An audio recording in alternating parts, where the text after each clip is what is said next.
Quizás no exista relación más compleja que la de la humanidad con las drogas. Ellas han estado con nosotros desde siempre.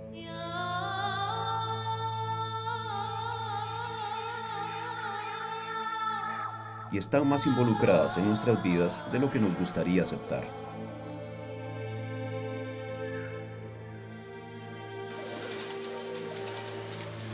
Nos han sanado y nos han hecho ver el mundo de manera distinta, pero también nos han dejado abandonados en la miseria y la desesperanza.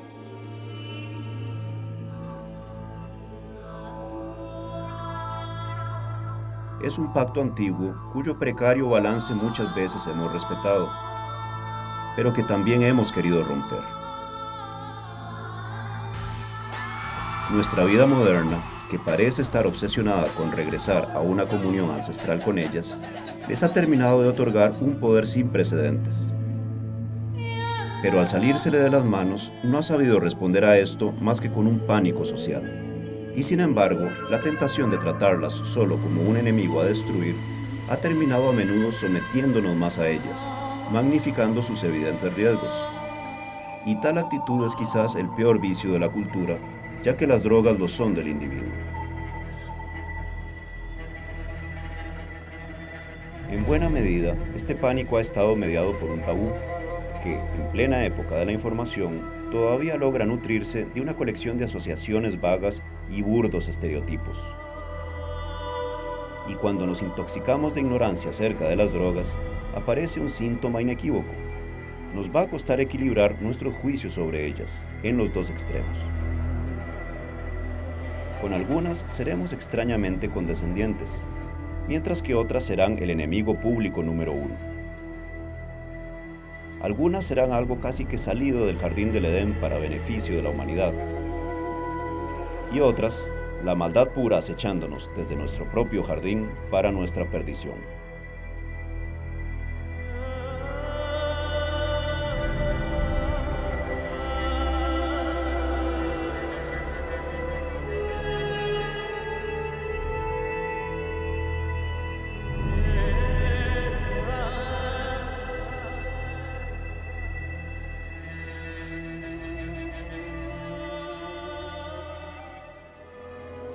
Marijuana, the dried leaves and flowers of the Indian hempweed, can make a helpless addict of its victim within weeks, causing physical and moral ruin and death.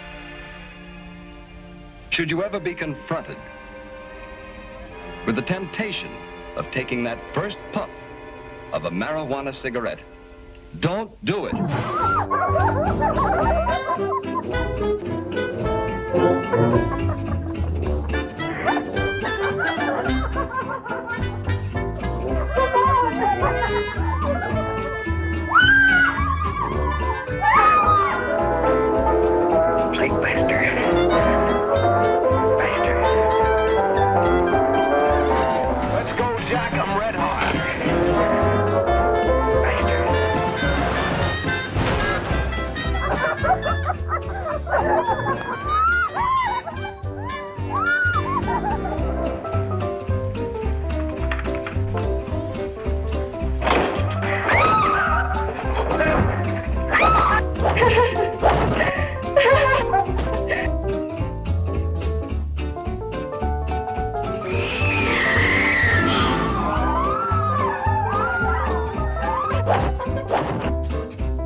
La campaña pública para educar sobre los riesgos de las drogas cumple ya un siglo. Aunque nadie niega estos riesgos el día de hoy, mucha de la información presentada en el pasado sobre el tema nos puede parecer inexacta o hasta nos puede causar un poco de risa. Con las décadas, su estilo ha ido evolucionando, aunque muy poco su mensaje. Freak out free X50. You know, back in the old days, before these came out, you lost it on weed and phew, that was it. De esta campaña puede decirse a ciencia cierta dos cosas. Logró una prohibición o regulación legal fuerte de algunas drogas, pero ha hecho poco para detener el consumo de la gran mayoría de ellas, y más bien este se ha diversificado. Desde hace ya bastantes años, alrededor de 1 de cada 20 personas adolescentes o adultas en el mundo ha usado alguna droga ilegal, y de estas, 1 de cada 10 tendrá un uso abusivo de ella.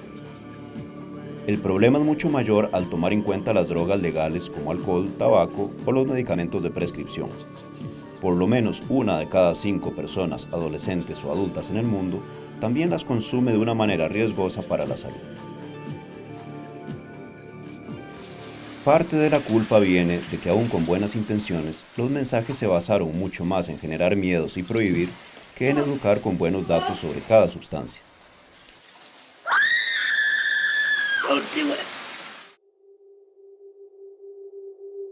El fondo del mensaje se perdió a menudo en el efectismo metafórico. Una generación que creció en la década de los 80 todavía se pregunta si una modelo sin sostén destrozando huevos a sartenazo limpio era la mejor manera de ilustrar un problema tan complejo. This is your brain. And this is heroin. This is what happens to your brain after snorting heroin. And this is what your body goes through. Otras epifanías abstemias emularon el surrealismo del más desbocado Freddy Krueger, mostrando adictos que inhalaban su propia materia encefálica, sin olvidar adolescentes que involucionaban al nivel de tortillas antropomorfas. Sarah. She won't answer you. Or she can't. Why not? This is the way it's been since she started smoking pot. Ni siquiera la metálica voz del auto fantástico sirvió para aportar un poco de orden lógico a los argumentos más llanamente autoritarios. Yes, David, it's true. Over 100,000 teenagers were admitted into hospitals last year because of drugs. They don't care about statistics. You know, you're right. I've got it. Just tell them illegal drugs are bad. Hoy día, el problema es agravado porque, por lo general, un adolescente sabe mucho más de las drogas que los padres que tratan de prevenirlos.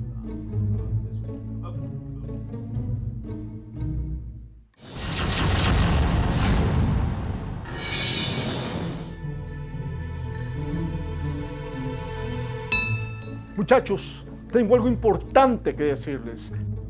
La mota destruye neuronas.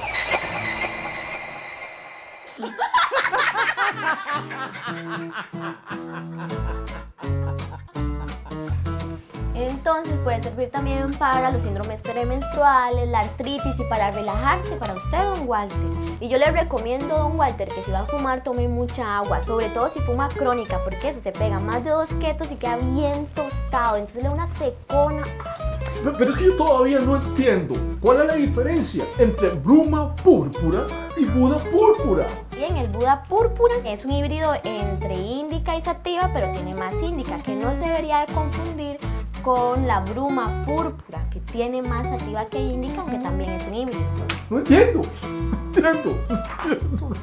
Pa, tranquilo, ya, vea, tómese su benzodiazepina, tome, le va a hacer bien. Pero este poco cuidado en los hechos, que ha minado la autoridad de las prevenciones, es un indicio de que la fuerza dominante en la concientización pública sobre el tema se ha originado menos en el análisis científico que en los terrores de un tabú social hacia las drogas.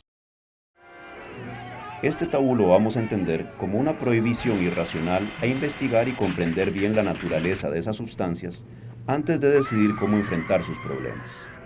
El tabú de las drogas es de por sí un intoxicante mental que ataca los mecanismos de la razón. Nos impide pensar y hablar claro sobre ellas, y muy en especial sobre ese mismo tabú. La palabra droga en sí ya tiene mucho de él, pues carga una multitud de connotaciones perturbadoras, y la vamos a usar aquí solo a falta de un mejor término de uso común. Técnicamente deberíamos llamarlas sustancias psicoactivas o psicotrópicas, es decir, que afectan al individuo a nivel cerebral, alterando su comportamiento o su percepción del mundo. Y una de las primeras observaciones que hay que hacer es que el tabú funciona enfocando los temores hacia cierto tipo de drogas de mala fama y generando a la par una notable complacencia hacia otros psicotrópicos más establecidos, pero no menos riesgosos. Y no nos referimos solo a las drogas recreativas legales, sino también a la industria farmacéutica, muchos de cuyos productos poseen psicoactividad, llámense anestésicos, estimulantes o antidepresivos. Pero la influencia de esta industria multimillonaria ha estado acarreando disimuladamente una cultura de abuso basada en un nuevo tipo de adicción, la adicción a medicarnos, como nos explica el doctor Jorge Alonso, presidente de la Sociedad Latinoamericana de Fitomedicina. Hay en estos últimos 30 a 35 años un fenómeno que es la medicalización de la sociedad. Hay una búsqueda incesante de que todos estemos medicados. Al todos estar medicados implicamos en que todos tengamos que tener factores de riesgo. Voy a dar un simple ejemplo, el colesterol. Yo me recibí en el año 1981. Cuando yo me recibí, el colesterol normal era 250 miligramos por decilitro de sangre. Hasta ese momento era normal tener ese colesterol, no pasaba nada, pero luego empiezan a aparecer estudios donde dicen no, es conveniente porque la grasa saturada, que esto, que el otro, llevarlo a 220. Llegan nuevos estudios, no, 220 sigue siendo elevado, hay que llevarlo a 200. Bueno, llegamos a 200. Y ahora en los últimos eventos hay que llevarlo a 190. Entonces, es como que la vara cada vez la van subiendo más para que todos estemos en riesgo. Ahora bien, ya sea que discutamos fármacos corporativos o alucinógenos chamánicos, este trabajo es un intento de apartarse de los mecanismos por los que opera el tabú de las drogas y analizarlos críticamente. Si se quiere, un esfuerzo de entender racionalmente cómo funciona su misma irracionalidad. An individual who tries the drug just for fun or experiments with it acts exactly like a person who loads the gun, puts a bullet in, puts it up to his head, very carefully, hopes for the best, and pulls the trigger. Nuestro interés es filosofar acerca de la irracionalidad de las drogas, pero no la que manifiestan quienes las consumen, sino la irracionalidad de las maneras en que decidimos aceptar o rechazar cada una de ellas. Y este tabú no es tan antiguo como podría pensarse.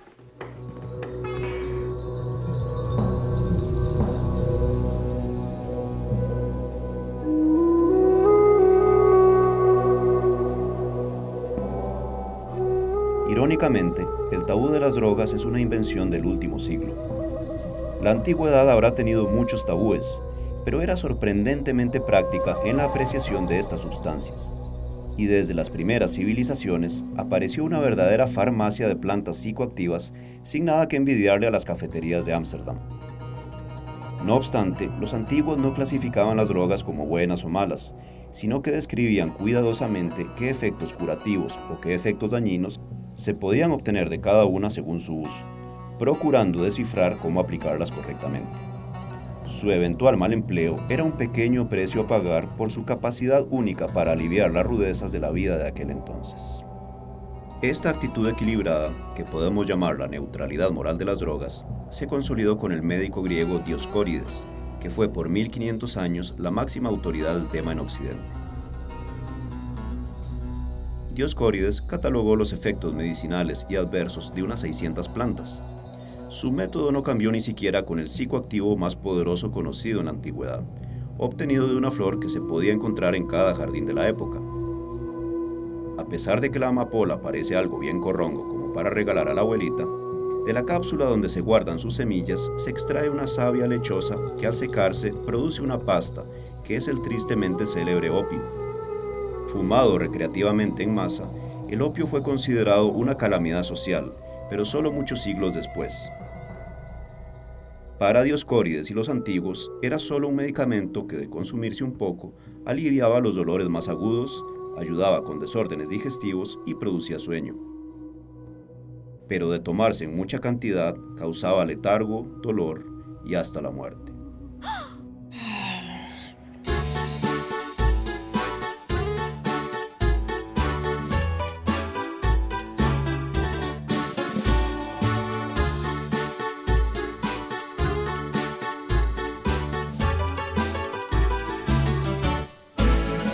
Y justamente los griegos llamaban a las drogas fármacon, que para ellos significaba tanto remedio como veneno. En la antigua China, contra lo que podría pensarse, se conocía menos el opio, pero desde la prehistoria se usaba el cáñamo o el cannabis, que vulgarmente conocemos como la marihuana. Originaria del centro de Asia, su uso en el extremo oriente coincide con el inicio de la agricultura hace unos 10.000 años, y China fue conocida en sus primeros siglos como la tierra del cáñamo y de la mora. Su primera aplicación fue seguramente práctica, pues del cáñamo se sacaba fibra para cuerdas, producción de papel y tejidos para vestir. Además, su semilla se usaba como alimento, lo cual produjo que su efecto psicoactivo no tardara mucho en descubrirse. Rápidamente el cannabis fue incluido entre las 50 hierbas fundamentales de la medicina tradicional china y se recetaba para una serie de males como reumatismo, malaria y picaduras venenosas. Hace 2000 años, un cirujano llamado Hua Tuo preparó exitosamente un anestésico para realizar operaciones con cannabis como principal ingrediente. No obstante, al igual que Dioscórides, los médicos chinos también señalaron sus efectos secundarios indeseados. Su uso desmedido ocasionaba pérdida de coordinación y la tendencia a hablar con dioses y demonios.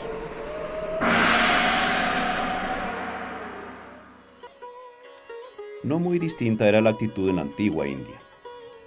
Ciertamente, el antiguo hinduismo se destacó por darle un valor religioso importante a algunas drogas, desde la misteriosa planta estimulante soma, que al ser consumida por los guerreros, los hacía sentirse inmortales, hasta que los mataban.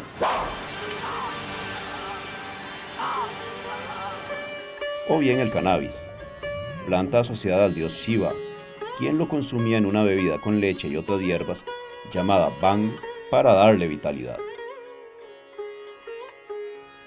Y esa misma bebida la consumen los fieles a Shiva para tener una comunión con su Dios.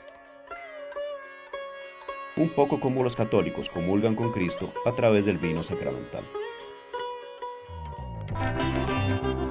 Pero hey, ya sé lo que están pensando. La India. Ganjalandia, con sus milkshakes canábicos, y hasta las serpientes están bien high,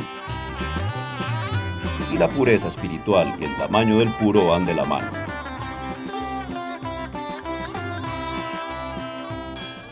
Pero en la India el consumo del cannabis es sobre todo ritual, no recreativo. Shiva y otros dioses lo consumen libremente porque son dioses poderosos, pero los seres humanos deben tener algunos cuidados. Por ejemplo, la antigua escuela médica hindú llamada Ayurveda considera que el ser humano posee cualidades espirituales diversas llamadas gunas. El guna denominado sattva es el principio de pureza y balance, mientras que el denominado tamas refleja lo letárgico y lo caótico. El cannabis era considerada una planta que a largo plazo tendía a lo tamásico, y por eso debía usarse moderadamente y equilibrarse con otras hierbas sáttvicas. Tomándose esas precauciones, el Ayurveda sí recomendaba el cannabis para todo tipo de enfermedades, mientras que los hombres santos del hinduismo, los sadhu, lo fuman en sus pipas llamadas chilum, para facilitar la reflexión y la unión con Shiva, aunque siempre tratando de mantener ese equilibrio espiritual. En el budismo también se pueden encontrar posiciones mixtas. Uno de los 5 preceptos fundamentales de esta religión dicta abstenerse del todo del consumo de intoxicantes, particularmente del alcohol, pues pueden obstaculizar el camino de la iluminación, que en esta religión significa la supresión del dolor de la vida a través de la meditación y la abstinencia. No obstante, falta en el budismo la idea del castigo social por incumplir la norma, siguiéndose más la noción del karma, es decir, las consecuencias negativas de los propios actos son en sí mismo el castigo. Algunas veces en Occidente se asocia el budismo con uso de drogas como alucinógenos o cannabis, pero esto habla más de lo que los occidentales piensan que es la relación entre el budismo y las drogas. A pesar de todo, hay aspectos de las experiencias místicas de los alucinógenos que coinciden con el ideal budista de abandonar el egoísmo individual. En la Universidad Johns Hopkins, en el 2006 estuvieron dándole psilocibina, que es el compuesto de los hongos alucinógenos, a personas saludables y normales para ver qué era lo que ocurría. Y lo que ellos encontraron es que con una sola dosis había un cambio muy importante en una dimensión de la personalidad que se conoce como la apertura. La dimensión de la personalidad de la apertura está relacionada con la creatividad, con la empatía, con el altruismo. Y algo muy importante también que encontraron es que se generaba una experiencia que es indistinguible de una experiencia mística espontánea. E incluso la escuela budista desarrollada en el Tíbet, llamada a veces tántrica, parece haber incorporado en el pasado alucinógenos en sus ritos, como el hongo Amanita muscaria, que algunos estudiosos identifican como el soma hindú. Las pistas se encuentran en relatos sagrados y hasta en elementos de vestimenta rituales antiguos, como el característico rojo con puntos blancos típicos del hongo. No obstante, modernamente el tantrismo ha sustituido los alucinógenos con ofrendas casi simbólicas de alcohol, algo que sin embargo lo sigue distinguiendo del budismo originario. Ni siquiera las religiones monoteístas cambiaron mucho una actitud equilibrada ante las drogas. Aunque en la Biblia se prohíbe tajantemente desde comer ceviche de camarón hasta hacerse patillas redondas, es llamativo que no hay restricciones expresas al opio, cannabis u otros intoxicantes no alcohólicos, muy bien conocidos en la tierra de los patriarcas. Más bien, estos eran parte de curas de todo el Medio Oriente, y en el eclesiástico claramente se rescata el valor de las plantas medicinales para su uso anestésico y para formar compuestos farmacéuticos. Otra planta anestésica que Dioscórides estudió a fondo, la mandrágora, era bien valorada en la Biblia. Como la esposa del patriarca Jacob, Raquel, no podía tener hijos, por más que éste rezara horas extra, ella se consiguió una matita de mandrágora, pues se le daban también propiedades afrodisíacas y de fecundidad, lo cual le permitió a Jacob tener descendencia, y a la Biblia más material para continuar con sus versículos y su mensaje de amor universal.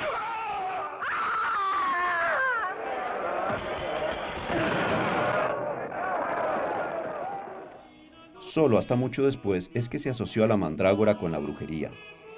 Y como sus raíces parecían, con un poco de imaginación psicodélica, extremidades humanas, la superstición medieval supuso que era una especie de criatura humanoide, que mataba con sus espantosos gemidos a quien la arrancara de la tierra. A pesar de lo mítico de la explicación, hoy en día enfrentamos el mismo peligro al tratar de arrancar a Lady Gaga del escenario.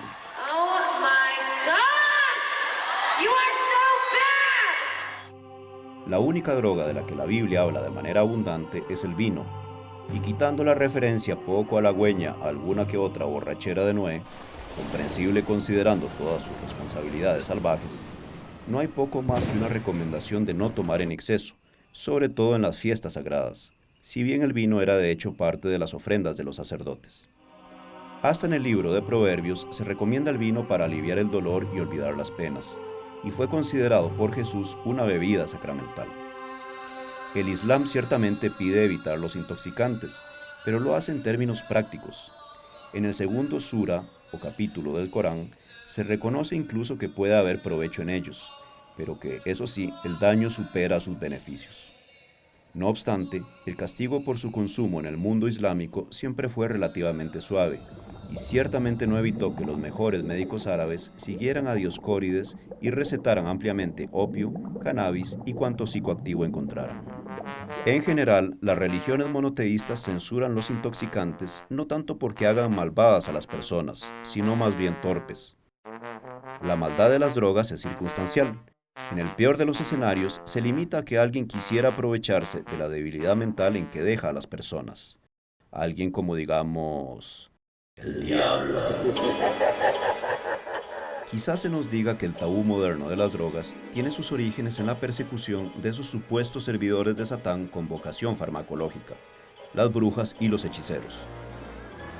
Ciertamente las pócimas y ungüentos que las personas acusadas de serlo preparaban contenían una variedad de psicotrópicos, y su presencia se consideraba una señal de que los acusados habían hecho un pacto de adoración con el diablo para su provecho.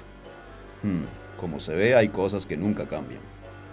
No obstante, ni siquiera durante las cacerías de brujas de hace unos siglos, las plantas psicoactivas en sí mismas fueron tan satanizadas como hoy. Y la razón es que las mismas plantas que usaban las personas acusadas de hechicería, desde la amapola hasta otras como la mandrágora o el beleño, las usaban también los herbalistas y médicos de buena reputación que curaban nobles y obispos, a quienes habrían debido de quemar junto con las brujas. Por eso, lo importante era determinar más bien si el uso de esas drogas era diabólico o no. Del mismo modo, hoy día también consideraríamos que la presencia de un arma de fuego en la casa de un sospechoso puede ser indicio de crimen, pero eso no significa que consideremos que la pistola sea criminal. En los días de Salem y la Inquisición, ciertamente hubo consenso de que había un demonio y brujas que hacían pacto con él, pero de lo que nunca hubo consenso es de que las plantas que se usaban para invocarlo o servirlo fueran malas por sí mismas. Esta actitud se ve todavía de manera más clara con los misioneros. Un padre jesuita llamado José da Costa escribió en el siglo XVI crónicas típicamente catolizantes sobre los indígenas americanos, en donde describía cómo Satanás los había sometido a su idolatría. En una parte describe un preparado hecho con una flor llamada ololiuqui, o gloria de la mañana, uno de los principales alucinógenos del México antiguo, y que contiene una sustancia parecida al LSD. Según Acosta, los aztecas usaban la flor del ololiuqui para comunicarse con el diablo. Pero para él ni siquiera esto la hacía diabólica. De acuerdo con el padre, la planta le era útil al demonio por producir el efecto de que se perdiera el juicio de las personas y así poder engañarlas. Acosta más bien describe a los indígenas como ingenuos por pensar que son los dioses los que le dan el poder a la planta y no sus propiedades naturales. Más bien, apenas unas líneas después de describir su uso satánico, Acosta reconoce la utilidad del ololiuqui entre el pueblo como anestésico local y ganó más alcurnia cuando el médico del rey de España la consideró un medicamento maravilloso muy apto para cristianos. En el fondo, los tribunales de cacería de brujas hicieron muy poco para cambiar el estatus de neutralidad moral de las plantas psicoactivas heredado de los antiguos. Habrán quemado a las brujas, pero no a las plantas que ellas usaban. Hoy en día, viendo cómo reaccionan las autoridades encargadas de controlar las drogas, cabe preguntarse si una vez desaparecido el diablo de la palestra pública, se encontró un sustituto más tangible a quien echar las culpas de casi todo y festejar ritualmente su conflagración. En las últimas décadas, el cannabis y la amapola se convirtieron en el enemigo público número 1, aunque sin olvidarnos de la coca.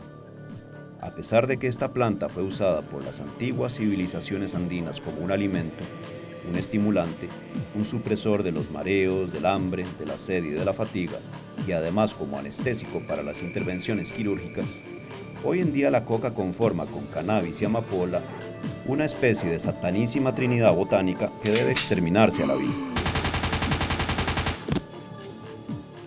Y sin embargo, el buen uso de estas y otras plantas fue muy apreciado en todas las primeras civilizaciones por su poder de aliviar múltiples dolencias a millones de personas por cientos de generaciones. Para nuestros antepasados, erradicar las plantas psicoactivas por producir algunos efectos negativos habría sido tan desquiciado como lo sería hoy eliminar los antibióticos porque irritan el estómago. La pregunta es, ¿cómo llegamos a esta moderna cacería de brujas botánicas?